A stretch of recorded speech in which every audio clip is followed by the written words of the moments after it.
Ptal jsem se známých, co to je Českomoravská hudební společnost. Dokonce jsem se i díval do slovníku, ale nikdo nevěděl.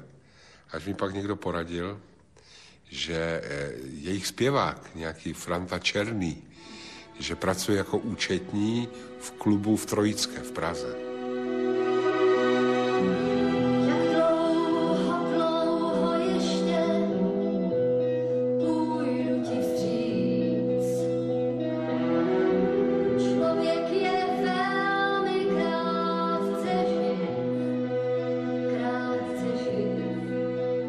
Pochopitelně mi to připadalo celé jako nesmysl, ale doktoři nemohli vyloučit, že by to Karlovi mohlo pomoct.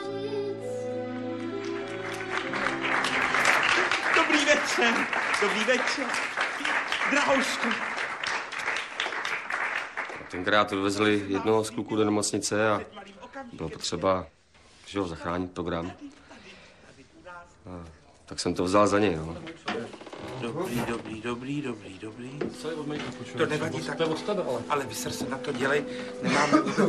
Nemáme čas, ten panda tam musí být. Já teďko tady si to jenom trošku srovnám. A můžeme ještě udělat cylindry teda, jo? A jdeme. Už mi to vole. Ano.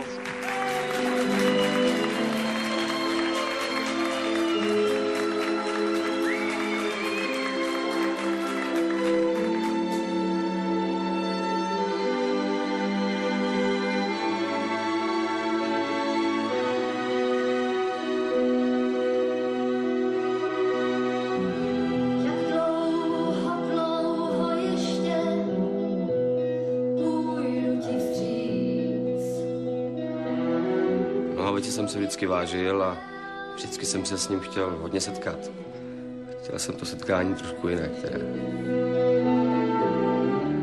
On tam stál na tom pódiu a na playback zpíval Láskou voníš deštěm, což byl text, který jsem pro Marii Rotrovou napsal někdy v roce 1980. Ale už tehdy ta písnička vždycky byla pro mě takovou osudovou písní. A tak jsem to bral taky jako takové znamení.